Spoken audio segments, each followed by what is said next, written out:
अयोध्या पहुंच रहे हैं यूपी कांग्रेस के नेता।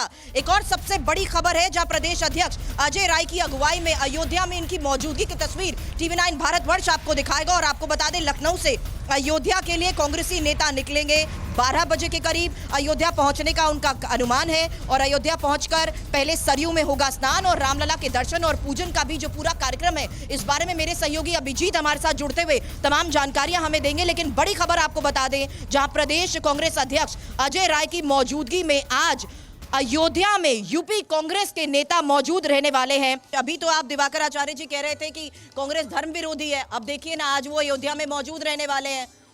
हम किसी को धर्म की तरफ आने से कभी नहीं रोकते। यदि आज कांग्रेस अयोध्या आ रही है तो मुझे लगता है 2005 में किए गए अपने पापों का प्रायश्चित करेगी, उन पापों का जो राम सेतु पर हलफनामा दायर करके भगवान राम के राम जन्मभूमि पर भी प्रश्न चिन्ह खड़ा किया था और ये कहा था कि ना तो राम सेतु है और ना ही राम का अस्तित्व है। तो मुझे लगता है कि आज कांग्रेस के प्रदेश अध्यक्ष साहब उस पापों का भी प्रायश्चित करेंगे और भगवान से क्षमा प्रार्थना करेंगे। और मैं चाहता हूं कि भगवान उन लोगों को भी सद्बुद्धि दें, सोनिया गांधी जी को भी सद्बुद्धि दें और खड़गे साहब को भी। आज वो यहाँ पर आकर स्नान करेंगे तो उनके पाप धुल जाएंगे। बिल्कुल, पाप नाराजगी दूर हो जाएगी आपकी। भगवान कहते हैं कि सन्मुख होई जीव मोहि जबहि कोटि जन्म नाराजगी दूर हो जाएगी ना। आज नाराजगी दूर हो जाएगी क्योंकि यहाँ पर कांग्रेस के वो तो राम भक्तों की बात है, उनकी आस्था का विषय है कि वो उन्हें क्षमा करते हैं कि नहीं क्षमा करते हैं। अगर ये उनकी आस्था का भी विषय है, मुझे एक बात बताइए, अगर उनका हित इस बात में है कि वो कहते हैं कि हमें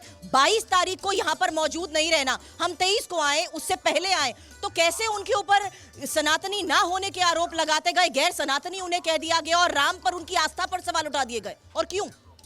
देखिए सुरभ जी, निश्चित रूप से मैं ये कहूँ कि अभी कल मैं सुन रहा था आचार्य प्रमोद कृष्णम जी का, जो कल की पीठाधीश्वर हैं। उन्होंने बड़ा सम्मानपूर्वक उन्होंने अपना वक्तव्य दिया है संतों के प्रति और यहाँ के महंतों के प्रति। खैर, हम सब अवधवासी हैं और मैं ये कहूँ कि संत कभी सांप्रदायिक नहीं होता। और मैं ये कहूँ कि जिस राम पर ये बार बार वही बात पुनरावृत्ति करते आ रहे हैं, तो फिर मैं यही कह रहा हूँ कि धीरे धीरे ये सब लोग जुड़ेंगे, सब लोग आएंगे, सब लोग आएंगे, क्योंकि कारण है कि इनके पास अब कोई मटेरियल बचा नहीं। ये बार बार एक बात कहते थे कि राम लला हम आएंगे, मंदिर वहीं बनाएंगे, पर तिथि नहीं बताएंगे। ये सब इनका स्लोगन होता था। आज भारतीय जनता नैरेटिव सेट करने की कोशिश की गई थी, लेकिन संजीव कौशिक साहब, जब 15 तारीख को आ सकते हैं तो 22 तारीख को आने में आपत्ति क्यों है? तो फिर तो कोई विवाद ही ना होता। जब पता था कि दर्शन के लिए आ सकते हैं, इसमें कोई आपत्ति है ही नहीं। देखिए, 2-3 बातें हैं सुरभि। पहली बात तो ये कि 22 तारीख को ही क्यों? क्या राम के दरबार में जाने के लिए उससे पहले कोई नहीं जा सकता या उसके बाद में नहीं जा सकता? 22 तारीख को निश्चित तौर पे भारतीय जनता पार्टी का एक राजनीतिक प्रोग्राम वहाँ पे होने वाला है, जिसके लिए जो भी राजनीतिक दल है उनको ऐसा लगता है कि हमें नहीं जाना चाहिए, वो नहीं जा रहे हैं। लेकिन इससे राम की दूरी कैसे हो जाएगी? और दूसरी बात, हो गया सर, कोर्ट का फैसला आया, कोर्ट ने ट्रस्ट बनाया, समिति ने आयोजन किया, सरकार ने ट्रस्ट बनाया। मैडम, सरकार ने ट्रस्ट बनाया और ट्रस्ट के सर्वेसर्वा या मुखिया जो भी हैं वो चंपत राय जी हैं। चंपत राय जी अपनी राजनीतिक और अपने आस्था सरकार के प्रति जो प्रकट करते हुए दिखाई दे रहे हैं। जो व्यक्ति, सुनिए मेरी बात पूरी होने, सुनिए मेरी बात पूरी, कोर्ट जो कहेगा वो मंजूर होगा। एक ऐसा ट्रस्ट का अध्यक्ष, एक ऐसा आदमी जो ये कहता हो, खुलेआम कैमरे के सामने कहता हो कि भगवान विष्णु के अवतार हमारे नरेंद्र मोदी जी हैं, कैसे मान लिया जाए कि आप राजनीति से प्रेरित नहीं अपना कार्यक्रम संपन्न करने का प्रयास कर रहे हैं और आज देश के प्रधानमंत्री और देश की सरकार के प्रति अपनी आस्था व्यक्त करते हुए दिखाई नहीं दे रहे? साफ दिखाई दे रहा है। और दूसरी बात, यहाँ बैठे हुए संत समाज से मैं विनम्र आग्रह करता हूँ कि कांग्रेस पार्टी के उस हलफनामे को यदि वो याद करते हैं तो उसी राम सेतु पर तो वर्तमान सरकार और नरेंद्र मोदी की हिंदुवादी सरकार ने क्या हलफनामा दिया है, इसके बारे में भी पढ़ने की कोशिश क्यों की जाती है? जब आप 15 को आ सकते हैं, 17 को आ सकते हैं, तो 22 को आने में आपत्ति क्यों? आप 22 तारीख को आओ ना। आप कोई धार्मिक पार्टी जगत गुरु थोड़ी ना बैठवाए हो। राहुल गांधी कोई जगत गुरु है क्या? आप भी तो राजनीतिक पार्टी हो।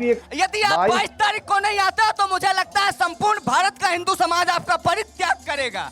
आपका कीजिए। परित्याग करेगा। 22 तारीख को सरयू स्नान कराइए राहुल गांधी जी को, खड़गे साहब को, सोनिया गांधी को, उनके पापों से विमुक्त होने के लिए, और राम जी से आकर क्षमा प्रार्थी हुई है। आप जगत गुरु नहीं है, आप भी एक राजनीतिक पार्टी है। और मुझे लगता है यदि आज नरेंद्र मोदी जी धर्म से राजनीति करते हैं तो पूरा भारत उनका स्वागत करेगा। नहीं नहीं, एक बात बताइए महाराज, अगर राहुल गांधी आकर यहाँ पर स्नान कर लेते हैं तो आप उन्हें धर्म विरोधी नहीं बोलेंगे, आप उन्हें माफ कर देंगे? भगवान तो जरूर उन्हें माफ करेंगे, और शायद मैं भी माफ कर दूं। ये राम आप ये माफ कर रहे हैं ना, क्या साधु संत उन्हें माफ कर देंगे? राम भक्तों का विषय है, वो माफ करेंगे कि नहीं माफ कौशिक साहब, मैं इनसे यही सवाल कर रही हूँ, ये बार बार ये बात दोहरा रहे हैं कि यहाँ पर आए, स्नान करे, अपने पाप धोले, धर्म विरोधी थोड़ी है वो। और क्या यहाँ पर अगर आकर वो स्नान कर लेंगे तो क्या साधु संत राहुल गांधी को माफ कर देंगे? साधु संत और भगवान भी माफ बात हो जाने करेंगे। दीजिए, मैं बाहर हूँ, मेरी आवाज तो जाने दीजिए। सामने बैठे हुए लोग बोलेंगे तो मैं कैसे बोल 22 पाऊंगा? तारीख की बजाय 28 को आ जाए, 25 को आ जाए तो 22 तारीख, 1528, मैं भी तो यही सवाल कर रही हूँ ना कौशिक साहब, 22 तारीख के बजाय अगर वो 28 को भी आ जाए तो आपत्ति क्यों? तो मेरी बात तो होने दीजिए ना, लगातार वो बोल रहे हैं, मेरी आवाज नहीं जा पा रही। ये कौन साधु है, ये कौन संत है, एक मिनट, ये कौन साधु और कौन संत है जिनसे महाराज रुकना फिर भी चाहिए। मेरी बात नहीं, बोलिए बोलिए। मैं सिर्फ ये कह रहा हूं कि मैं देख नहीं पा रहा हूं ये कौन महाराज है, कौन संत है जो राम के आचरण के बिल्कुल विरुद्ध अपना व्यवहार दिखा रहे हैं। यहाँ पे इतने क्रोधित, इतने उत्तेजित तो कभी राम भी न हुए। जितने आप राजनीतिक दल के लिए उत्तेजित चले जा रहे हैं। हिंदुस्तान की जनता आपको देख रही है कि आप व्यक्ति विशेष और पार्टी विशेष के लिए इस तरह की बातें कर रहे हैं। आप मेरे नाम से भी हलफनामा देंगे कि मैं साधु हूँ या नहीं हूँ? आचार्य अपने वाणी में तो कम से कम राम को उतार लीजिए, व्यवहार में नहीं उतार पाए तो कांग्रेस की यही नीति आप है कि अपने वो वाणी में तो कम से कम राम को उतार लीजिए। राम के जैसे सौम्य तो हो जाइए, राम के जैसे शीतल तो हो जाइए, राम के जैसे सारे लोगों के लिए उपलब्ध तो हो जाइए। राम से आप अभी कोसों दूर हैं। आपके वाणी में झलक रहा है कि किस तरह की भाषा का इस्तेमाल कर रहे हैं आप, लगातार किसी पार्टी के लिए जिस तरह की बातें कर रहे हैं आप। जब वो सनातनियों के ऐतिहासिक दिन 22 जनवरी को भव्य दिव्य राम मंदिर के इनॉग्रेशन में सम्मिलित नहीं हो रहा है, तब और उत्तेजित क्यों है, इतनी उत्तेजना तो कभी राम ने भी रावण के सामने नहीं दिखाई थी, क्योंकि वो उस ऐतिहासिक क्षण में सम्मिलित नहीं हो रहा है। देश आपको आज सुनने महाराज इतने ढोल करने की जरूरत नहीं है, इसलिए मैं कह रहा हूँ कि ये राजनीतिक पार्टी का कौशिक साहब, आती हूँ मैं आपके पास। सिद्धार्थ यादव भी इस वक्त हमारे साथ है। सिद्धार्थ, सवाल कहां पर आ गया? आप तो कह रहे थे 22 तारीख को आए, ये तो 15 को ही आ गए। पहले कांग्रेस के नेता अयोध्या में अपनी मौजूदगी 15 तारीख को ही दर्ज करा रहे हैं, ये आक्रामकता फिर क्यों? सुरभि जी, सबसे पहले आपने मुझे शो पे बुलाया, मैं बहुत सहिष्णु होकर सुन रहा हूँ। आप 30 सेकंड या 1 मिनट मुझे दीजिएगा। देखिए, बात यहाँ पर ये नहीं है कि 15 तारीख को कौन आ रहा है या 17 तारीख को कौन आ रहा है। बात यह है कि जो पॉलिटिकल लीडरशिप है इस दल की, जो इतिहास में आज तक राम मंदिर के विरोध में खड़ी होती आई, जिस एक परिवार ने यह तय कर लिया था कि इस देश में सनातन को गाली देने वालों को हमेशा पदोन्नति मिलेगी। कौन 15 को आ रहा है, कौन 17 को आ रहा है, ये सवाल नहीं है, तो कौन 22 को नहीं आ रहा है, ये सवाल क्यों बन गया? मैं जवाब दे दूं सुरभि जी, आप 30 सेकंड अनइंटरप्टेड दे दीजिएगा मुझे। आप कहें तो मैं बोल देता हूं, नहीं तो छोड़ देता हूं। बताइए आप जी। अरे बोलिए ना, सारा बात तो आप ही लोग बोल तो रहे हैं। जब सुरभि जी बात 15 और 17 की इसलिए नहीं है क्योंकि जो एक परिवार, इनमें से जो आज आ रहे हैं, इनमें से कोई प्रधानमंत्री बन सकता है क्या? ये कोई तय करते हैं क्या कि इंडी गठबंधन क्या करेगा आगे या क्या नहीं करेगा? ये कोई तय करते हैं कि कांग्रेस पार्टी की राह क्या होगी? जो इस पार्टी को, इस दल को चलाने वाला परिवार और इनका नेतृत्व है, जब उन्होंने तय कर लिया कि हम राम को गाली देंगे, राम के ऐतिहासिक दिन पर हम नहीं वहां पहुंचेंगे, हम राम के विरोध में खड़े होते आए हैं, आगे भी खड़े होते रहेंगे, तो वो बेहतर करता है। आप खुद मना कर दें और राम के विरोधी बन जाए और अपने नीचे वाले लोगों को भेज दें और उससे आप सोचें कि हम देश में एक बैलेंसिंग कर लें। यही बैलेंसिंग तो ये कर रहे थे। 14 दिन तक सवाल ले लेंगे आप आपके पास। संजीव जी, आपके बीच में नहीं बोला था मैं। 14 दिन से रामलला का इन्विटेशन था आपके पास और 14 दिन से आप ये तय करते रहे कि जाने में फायदा है या ना जाने में फायदा है, और अंततः आपने देखा कि तुष्टीकरण में शायद फायदा होगा, इसलिए 22 तारीख को हम ठुकरा देते हैं, जो एक ऐसा ऐतिहासिक दिन है जहां पे 500 सालों की यात्रा पूरी होने जा रही है। देश का हर एक आस्थावान हिंदू, हर एक नागरिक देश का वो उत्साह में झूम रहा है। उसमें ये काला टीका बनना चाहते हैं बीच में आके और ये कहेंगे कि हम नहीं जाएंगे 22 तारीख को क्योंकि ऐसा है, क्योंकि वैसा है। अरे पाप किए हैं तो प्रायश्चित तो करना पड़ेगा।